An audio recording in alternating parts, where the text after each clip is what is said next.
Hello friends, कैसे हैं आप लोग। आप सबका स्वागत है आपके अपने यूट्यूब चैनल द क्लास 365 में। फ्रेंड्स, हम लोग जो है एनसीईआरटी 360 डिग्री बुक जो है इसके भूगोल के जो है बुक को क्लास नंबर 6, 7 और 8 को कंप्लीट कर लिए हैं। आज जो हम लोग है क्लास नंबर 9 को देखे हैं। तो जो भी ये तीनों नहीं देखे, ये 3 वीडियो में जो है कंप्लीट करा दिया गया है वन शॉट के माध्यम से। मतलब एक क्लास जो है पूरे एक वीडियो में कंप्लीट करा दिया गया है और 1.5 घंटा से कम का सभी वीडियो है। तो जो भी नहीं देखे, प्लेलिस्ट बना हुआ आप लोग वहाँ से देख लीजिएगा। और आज हम लोग क्लास 9 देखेंगे और क्लास 9 में कुल 6 चैप्टर हैं, जैसे भारत की आकार और स्थिति, भारत का भौतिक स्वरूप, अपवाह, जलवायु, प्राकृतिक वनस्पति तथा वन प्राणी और जनसंख्या। तो चलिए आज हम लोग क्लास 9 से जो है देखना शुरू करते हैं। और क्लास 9 का जो है पहला चैप्टर है अध्याय 1, भारत का आकार और स्थिति। तो चलिए हम लोग देखते हैं। सबसे पहला क्वेश्चन है, भारत किस गोलार्ध में स्थित है। तो भारत किस गोलार्ध में स्थित है, तो उत्तरी गोलार्ध में। तो भारत जो है एक विशाल देश है और यह उत्तरी गोलार्ध में स्थित है। इसका मुख्य भाग जो है 8 डिग्री 4 उत्तर से 37 डिग्री 6 उत्तर अक्षांश तथा 68 डिग्री 7 पूरब से 97 डिग्री 25 पूर्वी देशांतर तक है। तो भारत का जो अक्षांश है क्या है, 8 डिग्री 4 उत्तर से 37 डिग्री 6 उत्तर अक्षांश, और देशांतर क्या होता है 68 डिग्री 7 पूर्व से जो है 97 डिग्री 25 पूर्व देशांतर तक होता है। कर्क रेखा जो है 23.5 डिग्री उत्तर में देश को लगभग 2 बराबर भागों में बांटती है। तो कर्क रेखा 23.5 डिग्री उत्तर में जो है देश को लगभग 2 भागों में बांटती है। और कर्क रेखा भी एक जो अक्षांश रेखा है।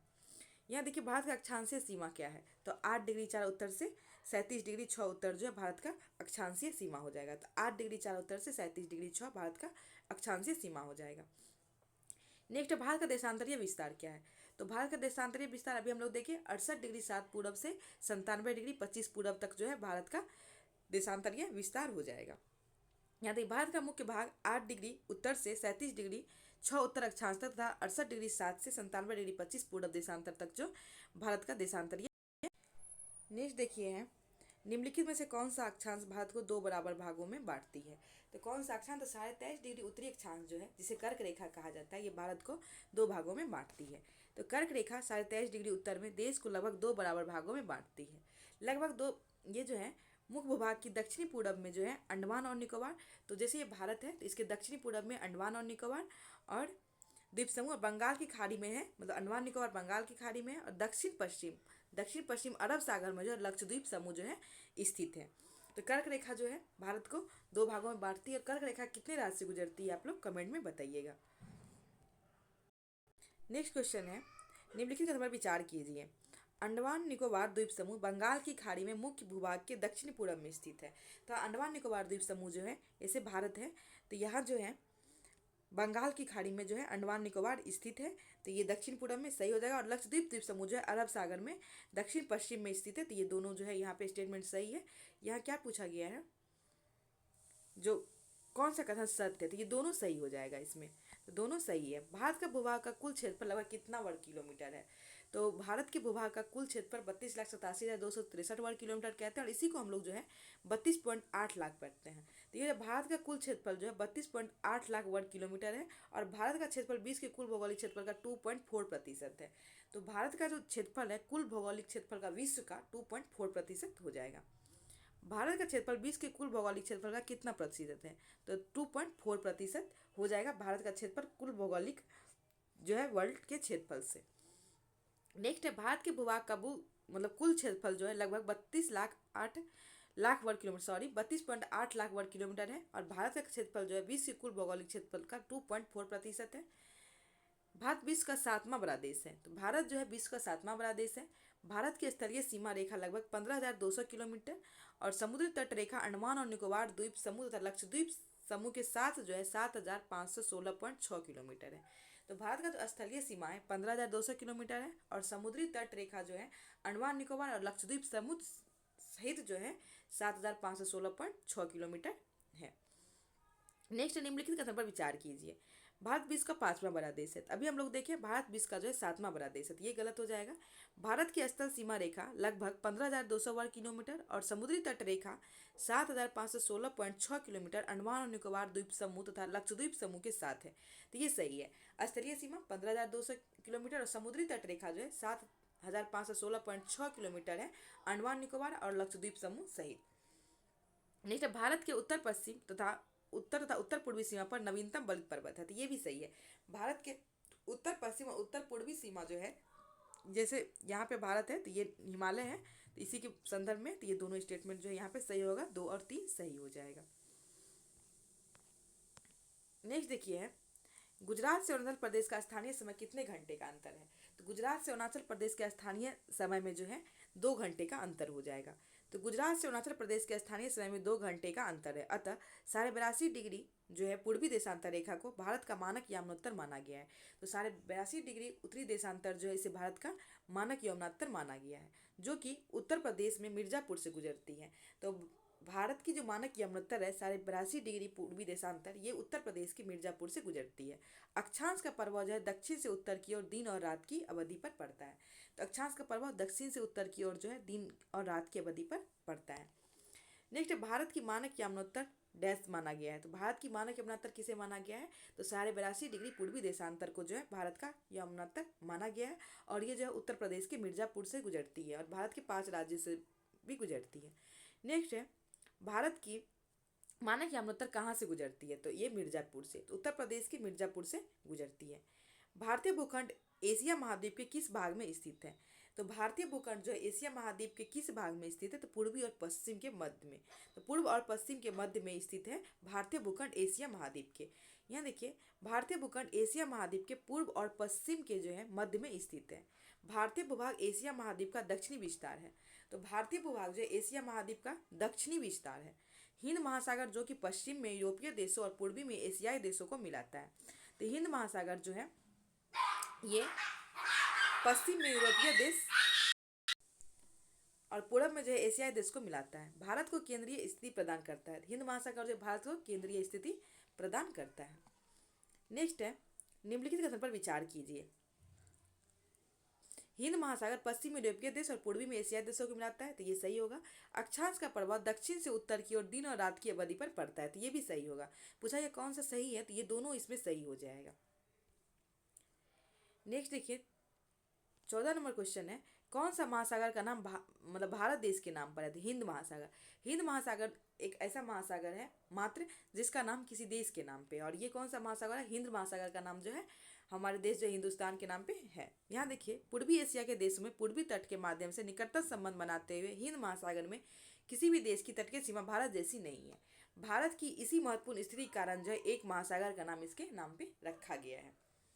नेक्स्ट, सन 1869 में सुएज नहर के खुलने पर भारत और यूरोप के बीच दूरी कितनी कम हो गई है? तो ये 7,000 किलोमीटर। तो सुएज नहर के खुलने से जो भारत और यूरोप के बीच जो दूरी है 7,000 किलोमीटर कम हो गई है। और सुएज नहर जो है किसको किसको जोड़ती है? तो ये जो है लाल सागर को भूमध्य सागर से जोड़ती है। नेक्स्ट है, यही देखिए, 1869 में सुएज नहर के खुलने से भारत और यूरोप के बीच जो है 7,000 किलोमीटर की दूरी जो है कम हो गई है।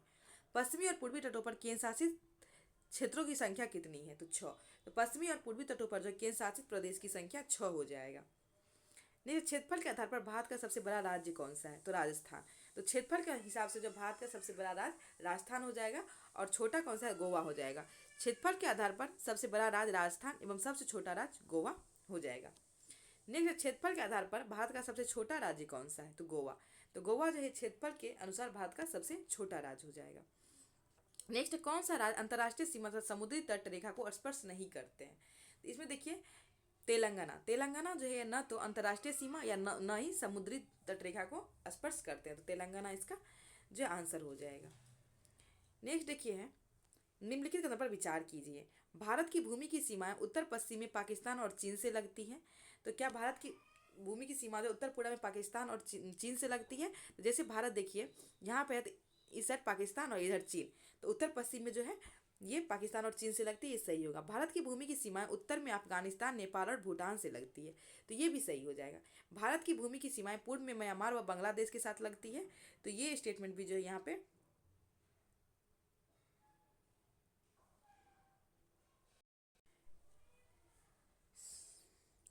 सॉरी, यहाँ देखिए ये स्टेटमेंट दोनों गलत हो जाएगा। यहाँ मिस्टेक है, उत्तर पश्चिम दिया गया है, जबकि पाकिस्तान जो है या इस साइड भारत के है, तो ये उत्तर पश्चिम नहीं होगा, ये उत्तर पाकिस्तान तो होगा उत्तर पश्चिम, लेकिन चीन नहीं होगा, तो इसलिए ये स्टेटमेंट भी गलत है। उत्तर में अफगानिस्तान, नेपाल और भूटान से लगती है, तो उत्तर में जो सीमा है अफगानिस्तान से नहीं लगती है। अफगानिस्तान की सीमा जो है उत्तर पूरब में लगती है, तो इसलिए ये दोनों स्टेटमेंट गलत हो जाएगा। और ये जो भारत की सीमाएं जो है म्यांमार और बांग्लादेश के साथ लगती है पूरब में, तो ये सही होगा। पूछा गया कौन सा कथन असत्य है, तो 1 और 2 इसमें दोनों असत्य हो जाएगा। यहाँ देखिए उत्तर पश्चिम में पाकिस्तान और अफगानिस्तान के साथ, और उत्तर में चीन, तिब्बत, नेपाल और भूटान के साथ लगती है, और पूरब में म्यांमार और बांग्लादेश के साथ लगती है। तो सॉरी, वो सुधार कर लीजिएगा, गलत मिस्टेक हो गया था। नेक्स्ट है, कर्क रेखा भारत के किस राज्य से नहीं गुजरती है? कर्क रेखा जो भारत के 8 राज्य से गुजरती है, तो इसमें देखिए कौन सा नहीं होगा, तो ये जो है ओडिशा, इससे कर्क रेखा नहीं गुजरती है। कर्क रेखा जो भारत के राजस्थान, गुजरात, राजस्थान, मध्य प्रदेश, छत्तीसगढ़, झारखंड, इसके बाद त्रिपुरा, मिजोरम, पश्चिम बंगाल से गुजरती है, इसमें जो ओडिशा नहीं होगा। यहाँ निम्नलिखित कथन पर विचार कीजिए। दक्षिण में समुद्री पार 2 द्वीपों समूह श्रीलंका और म्यांमार है। तो दक्षिण में जो है समुद्र पार 2 द्वीप समूह श्रीलंका और म्यांमार है, तो क्या ये स्टेटमेंट जो है यहाँ पे सत्य है? तो ये जो यहाँ पे सत्य नहीं है। भारत और श्रीलंका के बीच छोटा समुद्री रास्ता पाक जल संहिता मन्नार की खाड़ी है, तो ये यहाँ पे सही हो जाएगा। पूछा गया कौन सा सत्य? केवल 2 सही है। यहाँ देखिए दक्षिण में समुद्र पार हमारे पड़ोसी 2 द्वीप समूह श्रीलंका और मालदीव है। यहाँ क्या दिया गया है? श्रीलंका और म्यांमार है, तो म्यांमार तो पूरब में है, तो ये गलत हो जाएगा क्योंकि श्रीलंका और मालदीव है। और भारत और श्रीलंका के बीच छोटा समुद्री रास्ता पाक जल संधि तथा मन्नार की खाड़ी है। तो भारत और श्रीलंका के बीच पाक जल संधि तथा मन्नार की खाड़ी है। मालदीव लक्षद्वीप समूह के दक्षिण में स्थित है। मालदीव जो है लक्षद्वीप समूह के दक्षिण में स्थित है। नेक्स्ट है, भारतीय मुख्य भूभाग का दक्षिणी शीर्ष बिंदु कौन सा है? तो इंदिरा पॉइंट। भारतीय मुख्य भूभाग का जो दक्षिणी शीर्ष बिंदु हो जाएगा इंदिरा पॉइंट। नेक्स्ट देखिए है, भारत की सबसे लंबी तटरेखा वाला राज्य कौन सा है? तो भारत की सबसे लंबी तटरेखा वाला राज्य जो है ये गुजरात हो जाएगा, और सबसे कम तटरेखा वाला राज्य जो है गोवा हो जाएगा। और इसी के साथ जो हम लोग का अध्याय जो है 1 कंप्लीट हो गया, और हम लोग अब अध्याय 2 देखेंगे, और ये है भारत का भौगोलिक स्वरूप। तो चलिए हम लोग अध्याय नंबर 2 भारत का भौगोलिक स्वरूप देखते हैं। यहाँ निम्नलिखित कथन पर विचार कीजिए। भारत में 5 प्रकार की भू आकृतियां पाई जाती है, जैसे पर्वत, मैदान, मरुस्थल, पठार तथा द्वीप समूह। तो इसमें जो है ये सही है था, ये सही हो जाएगा। भूगर्भीय तौर पर प्रायद्वीपीय पठार पृथ्वी की सतह का प्राचीनतम भाग है। तो प्रायद्वीपीय पठार जो पृथ्वी की सतह का प्राचीनतम भाग है, ये भी सही है। भूगर्भ वैज्ञानिक के अनुसार हिमालय पर्वत एक अस्थिर भाग है, तो अस्थिर भाग है। तो इसमें से पूछा गया है कौन सा कथन असत्य है? इसमें देखिए कोई नहीं, क्योंकि ये सभी कथन जो यहाँ पे सत्य हो जाएगा। यहाँ देखिए हमारे देश में हर प्रकार की भू आकृतियां पाई जाती है, जैसे कि पर्वत, मैदान, मरुस्थल, पठार, द्वीप समूह। भारत की भूमि बहुत अधिक भौतिक विभिन्नताओं को दर्शाता है। भूगर्भीय तौर पर प्रायद्वीपीय पठार जो पृथ्वी की सतह का प्राचीनतम भाग है, इसे भूमि का एक बहुत ही स्थिर भाग माना जाता है, परंतु हाल में भूकंपों से इसे गलत साबित किया है। हिमालय में उत्तरी मैदान हाल में बनी स्थलाकृतियां हैं। भूगर्भ वैज्ञानिकों के अनुसार हिमालय पर्वत जो है एक अस्थिर भाग है। हिमालय की पूरी पर्वत श्रृंखला का युवा स्थलाकृति को दर्शाती है, जिसमें ऊंचे शिखर, गहरी घाटियां तथा तेज बहने वाली नदियां हैं, इसलिए जो है अस्थिर भाग है जो अपने गति में है। नेक्स्ट, निम्नलिखित में से किस पठार को भूमि का स्थिर माना जाता है? तो प्रायद्वीपीय पठार को जो है भूमि का स्थिर माना जाता है। नेक्स्ट, निम्नलिखित में से सबसे पुराना भूभाग किसमें शामिल है? तो प्रायद्वीपीय पठार में। तो सबसे पुराना भाग जो है ये प्रायद्वीपीय पठार में शामिल है।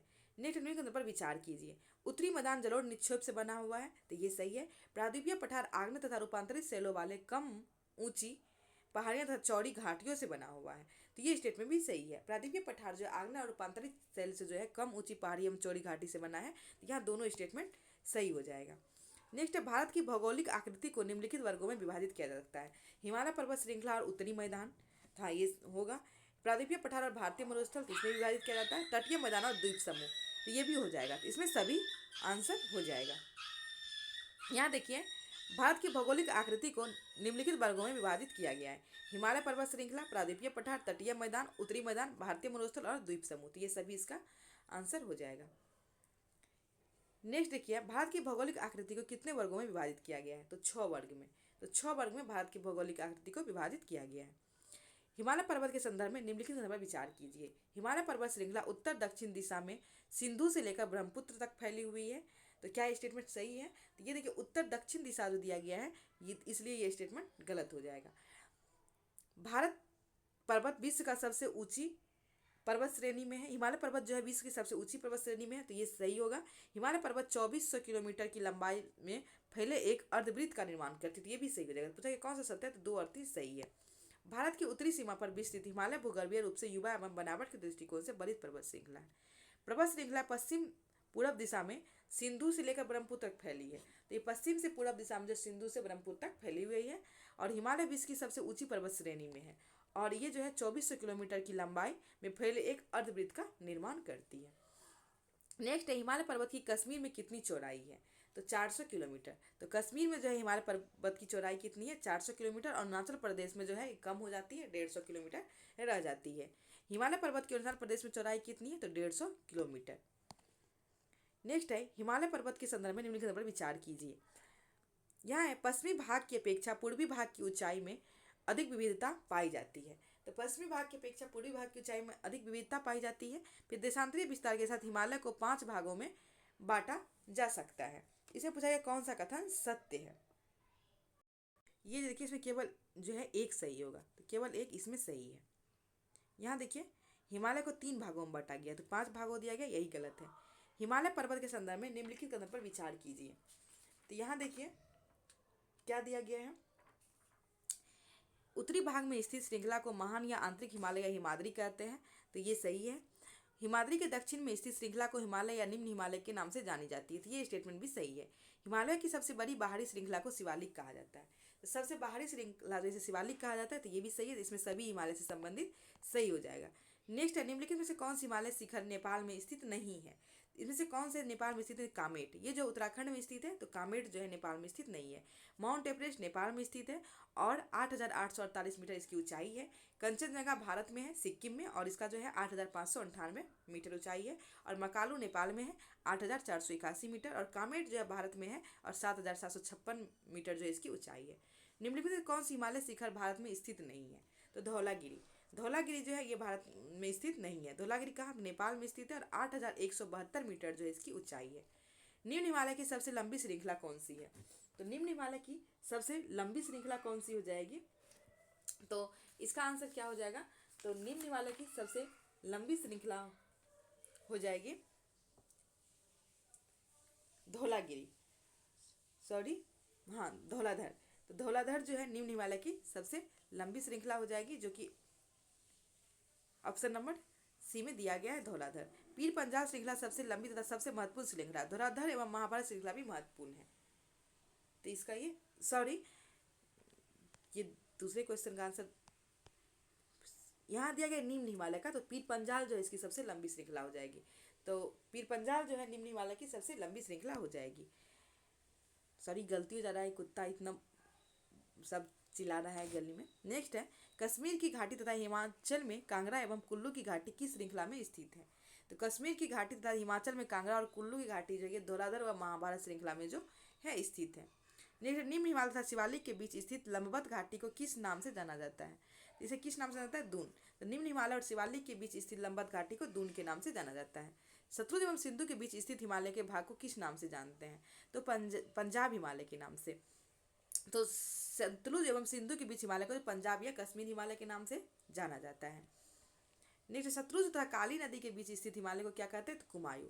तो यहाँ देखिए सबसे पहले सिंधु, उसके बाद सतलुज, फिर इसके बाद है काली, काली के बाद है तीस्ता और फिर दिहांग।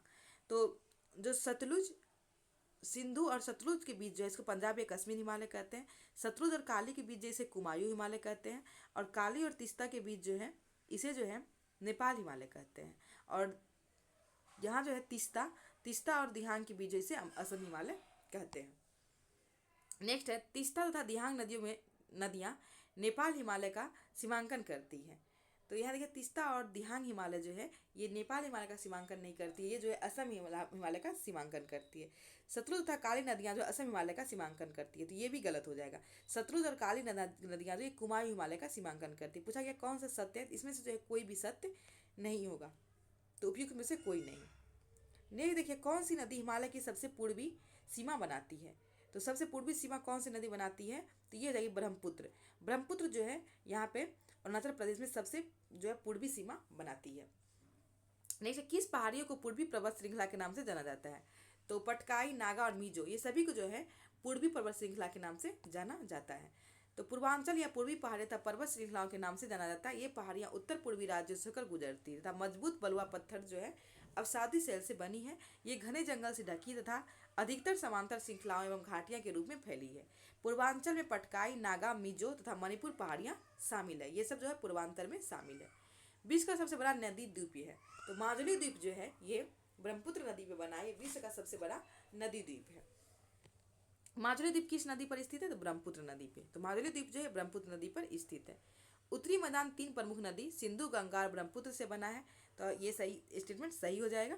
फिर उत्तरी मैदान लाल मृदा से बना है। तो ये उत्तरी मैदान से जलोढ़ मृदा से बना है। उत्तरी मैदान कृषि की दृष्टि से यह भारत का अत्यधिक उत्पादक क्षेत्र है। तो ये सही हो जाएगा। तो कौन सा कथन सत्य है? तो 1 और 3 इसमें सही हो जाएगा।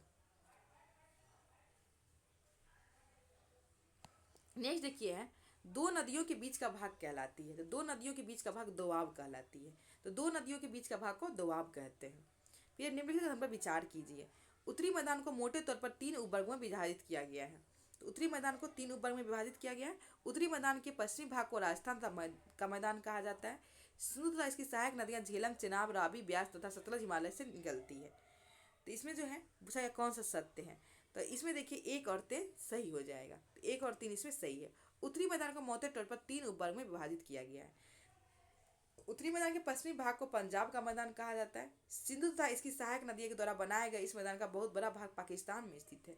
सिंधु तथा इसकी सहायक नदियां झेलम, चेनाब, रावी, ब्यास तथा सतलुज हिमालय से निकलती है।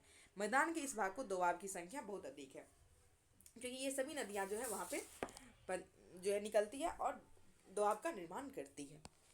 नेक्स्ट, नदियों पर्वतों से उतरते समय शिवालिक की ढाल पर 8 से 16 किलोमीटर की चौड़ी पट्टी गुटिका का निक्षेपण करती है। उसे क्या कहा जाता है? तो इसे भावड़ कहा जाता है। तो नदी जो है पर्वतों से नीचे उतरते समय जो है ढाल पर गुटिका का निक्षेपण करती है, इसे भावड़ कहा जाता है। नेक्स्ट देखिए, खादर और भांगल निम्नलिखित में से किस मृदा का प्रकार है? तो जलोढ़ मृदा का। तो खादर और भांगल जो है जलोढ़ मृदा का प्रकार है। तो खादर जो होता है ये नवीन जलोढ़ मृदा होता है और भांगल जो होता है ये जो है पुराना जलोढ़ मृदा होता है। भारत का प्रायद्वीपीय पठार किस प्रकार की चट्टान से बना है? तो भारत का प्रायद्वीपीय पठार जो है ये आग्नेय, रूपांतरित और क्रिस्टलीय सभी हो जाएगा। इसमें सभी प्रकार की चट्टान से बना है। नेक्स्ट, निम्नलिखित पर विचार कीजिए। प्रायद्वीपीय पठार गोंडवाना भूमि से टूटने एवं अववाह के कारण बना था। तो हाँ ये सही होगा। फिर है, प्रायद्वीपीय पठार 2 मुख्य भाग है, मध्य उच्च भूमि तथा दक्कन का पठार। फिर है, विंध्य श्रृंखला दक्षिणी के सतपुड़ा श्रृंखला तथा उत्तर पश्चिम में अरावली से गिरी। पूछा कौन सा कथन सत्य है? तो ये देखिए, गोंडवाना भूमि के टूटने से अफवाह के कारण बना था, इसलिए ये गलत हो जाएगा। अफवाह के कारण नहीं बना था, इसमें जो है कोई भी सही नहीं है। अफवाह के कारण बना था तो यही कारण है कि प्राचीन भूमि,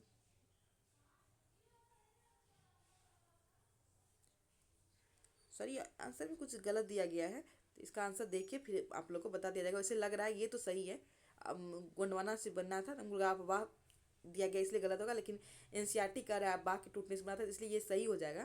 पूछा कौन सा कथन सत्य है? तो इसमें लगता है केवल 1 सही होगा, यहाँ बाय मिस्टेक गलत दिया गया है, केवल 1 सही हो जाएगा। नेक्स्ट है, निम्नलिखित कथन पर विचार कीजिए। क्या क्या हो रहा है आज? प्रायद्वीपीय पठार के पूर्वी विस्तार को बुंदेलखंड या बघेलखंड के नाम से जाना जाता है। तो क्या ये स्टेटमेंट सही है? तो सही हो जाएगा। फिर दक्षिण का प्रायद्वीपीय पठार तथा वर्ग भूभाग जो नर्मदा नदी के दक्षिण में स्थित है, तो ये भी सही हो जाएगा। प्रायद्वीपीय पठार का एक भाग उत्तर पूर्व में है, जिसे स्थानीय रूप से मेघालय, कार्बी एंगलांग पठार तथा उत्तर कछारी पहाड़ी के नाम से जाना जाता है। तो ये स्टेटमेंट भी यहाँ पे सही हो जाएगा। नेक्स्ट, प्रायद्वीपीय पठार के उत्तर में दक्षिण की ओर 3 महत्वपूर्ण श्रृंखलाएं गारो, खासी और जयंतिया, तो ये भी सही हो जाएगा। पूछा गया कौन सा सत्य है? तो सभी सही हो जाएगा। तो 1 से अधिक सही है, इसका यहाँ देखिए गलत दिया गया, इसमें सभी सही हो जाएगा। नेक्स्ट, निम्नलिखित पहाड़ियों में से कौन सा सतपुड़ा श्रृंखला का हिस्सा है? तो वारनेर जो है ये सतपुड़ा श्रृंखला का हिस्सा नहीं है, क्योंकि महादेव, मैकाल और राजपीपला जो सतपुड़ा श्रृंखला का हिस्सा है, वारनेर इसका हिस्सा नहीं होगा। नेक्स्ट, प्रायद्वीपीय पठार के संदर्भ में निम्नलिखित पर विचार कीजिए। पश्चिमी घाट की अपेक्षा ऊंचे है। फिर है, पूर्वी घाट की औसत ऊंचाई 900 मीटर है और पश्चिमी घाट की औसत ऊंचाई 600 मीटर है। इसमें पूछा गया है जो है कौन सा कथन सत्य है? देखिए केवल 1 सत्य, क्योंकि उल्टा दे दिया गया है, तो इसमें केवल 1 सही होगा। नेक्स्ट, यहाँ देखिए दिया गया है मिलान करने के लिए। फिर अनायमुडी, तो अनायमुडी का जो है लंबाई 2695 सही हो जाएगा। डोडा बेटा 2633 मीटर, ये भी सही है, और महेंद्रगिरी 1500 मीटर, ये भी सही है, तो इसमें सभी सही हो जाएगा। नेक्स्ट, भारत की पूर्वी घाट की सबसे ऊंचा जो है कौन सा शिखर है? पूर्वी घाट का सबसे महेंद्रगिरी हो जाएगा, पश्चिमी घाट का अनायमिरी हो जाएगा। तो महेंद्रगिरी जो है पूर्वी घाट का सबसे ऊंचा चोटी है। नेक्स्ट है, निम्नलिखित पर विचार कीजिए। पूर्वी घाट के दक्षिण पश्चिम में सेबरा तथा जावेडी की पहाड़ियां स्थित हैं, तो ये सही होगा। अरावली की पहाड़ियां प्रायद्वीपीय पठार के पश्चिम उत्तरी पश्चिमी के किनारे पे स्थित है, तो क्या ये सही है? तो ये भी सही हो जाएगा। तो ये दोनों स्टेटमेंट यहाँ पे सही है। नेक्स्ट, प्रायद्वीपीय पठार में कौन सी मिट्टी पाई जाती है? तो प्रमुखतः काली मिट्टी जो है प्रायद्वीपीय पठार में पाई जाती है। नेक्स्ट, थार मरुस्थल किस देश में स्थित है? तो भारत में। थार मरुस्थल जो है भारत में स्थित है। नेक्स्ट है, निम्नलिखित पर विचार कीजिए। अरावली पहाड़ी के पश्चिम किनारे पर थार का मरुस्थल स्थित है, तो हाँ ये सही है। अरावली की पहाड़ी के पश्चिम पर थार का मरुस्थल स्थित है। थार मरुस्थल में प्रति वर्ष 150 मीटर से भी कम वर्षा होती है, तो ये भी सही होगा। थार मरुस्थल की सबसे बड़ी नदी चंबल है, तो थार मरुस्थल की सबसे बड़ी नदी लूनी है, तो इसमें 1 और 2 सही हो जाएगा। नेक्स्ट, पश्चिमी तट के उत्तरी भाग को डैश कहा जाता है? तो पश्चिमी तट के उत्तरी भाग को कोंकण कहा जाता है। तो पश्चिमी तट के उत्तरी भाग को कोंकण कहा जाता है। पश्चिमी तट के मध्य भाग को क्या कहा जाता है? तो इसे कन्नड़ कहा जाता है। तो इसका आंसर कन्नड़ हो जाएगा। यहाँ देखिए, जैसे पश्चिमी घाट है तो इसको कोंकण, कन्नड़ और मालाबार तट कहा जाता है। पश्चिमी तट के दक्षिणी भाग को क्या कहा जाता है? तो इसे मालाबार तट कहा जाता है। कोरोमंडल मैदान भारत के दिशा में स्थित है। कोरोमंडल जो दक्षिणी दिशा में स्थित है, तो कोरोमंडल तट जैसे यहाँ देखिए तमिलनाडु के पास है, तो ये दक्षिणी दिशा में स्थित है। भारत की सबसे बड़े खारे पानी की झील कौन सी है? तो चिल्का झील। चिल्का झील जो है भारत की सबसे बड़े खारे पानी की झील है, और उड़ीसा में जो है महानदी के दक्षिण में ये जो है स्थित है। भारत के किस राज्य में चिल्का झील है? तो ओडिशा में। तो भारत के ओडिशा में जो है चिल्का झील है। बंगाल की खाड़ी के साथ लगे भारतीय तट के मैदान को क्या कहा जाता है? तो बंगाल के साथ लगे भारतीय तट के मैदान को कोरोमंडल और उत्तरी सरकार कहा जाता है। नेक्स्ट देखिए क्या है, लक्षद्वीप को पहले किस नाम से जाना जाता था? लक्षद्वीप को पहले किस नाम से जाना जाता था? तो लक्काद्वीप, मिनिका और एमिन द्वीप, ये सभी हो जाएगा। लक्षद्वीप को पहले लक्काद्वीप, मिनिका और एमिनी द्वीप के नाम से जो है जाना जाता था। नेक्स्ट है, कमरावती द्वीप लक्षद्वीप का प्रशासनिक मुख्यालय है। पहले 1973 में मिनिकॉय के नाम बदलकर लक्षद्वीप रखा गया, और कवराती द्वीप जो है लक्षद्वीप का प्रशासनिक मुख्यालय है। तो कौन सा सही है? दोनों सही है। 1973 में जो है मिनिकॉय से नाम बदलकर लक्षद्वीप रखा गया था, और कवराती जो है द्वीप लक्षद्वीप का प्रशासनिक मुख्यालय का। ये दोनों स्टेटमेंट यहाँ पे सही हो जाएगा। नेक्स्ट, निम्नलिखित पर विचार कीजिए। अंडमान एवं निकोबार द्वीप समूह अरब की इस खाड़ी में उत्तर से दक्षिण तरफ स्थित है, तो ये गलत होगा क्योंकि बंगाल की खाड़ी में स्थित है। यह द्वीप समूह मुख्यतः 2 भागों में बटा है, उत्तरी अंडमान और दक्षिणी अंडमान, तो ये सही हो जाएगा। तो कौन सा सत्य? तो केवल 2 इसमें सत्य है। भारत का एकमात्र सक्रिय ज्वालामुखी कहाँ स्थित है? तो ये स्थित है अंडमान निकोबार में। तो ये बैरन द्वीप जो है ज्वालामुखी कहाँ स्थित है? तो निकोबार द्वीप समूह में स्थित है, और बैरन द्वीप इसे कहा जाता है। इसी की तरह जो हम लोग का अध्याय नंबर 2 कंप्लीट हो गया, और आज हम लोग यही तक रखते हैं, क्योंकि बुक में जो है एक बार खुद से देख लिया जाएगा, बहुत सा करेक्शन दिया गया है जिससे जो है गलती हो जा रहा है। एक बार हम खुद से देख के आप लोग के लिए जो आगे का वीडियो लाएंगे, और आप लोग जो है यहाँ वीडियो को अधिक से अधिक शेयर कीजिएगा, लाइक कीजिएगा, कमेंट में जरूर बताइएगा। Thank you so much.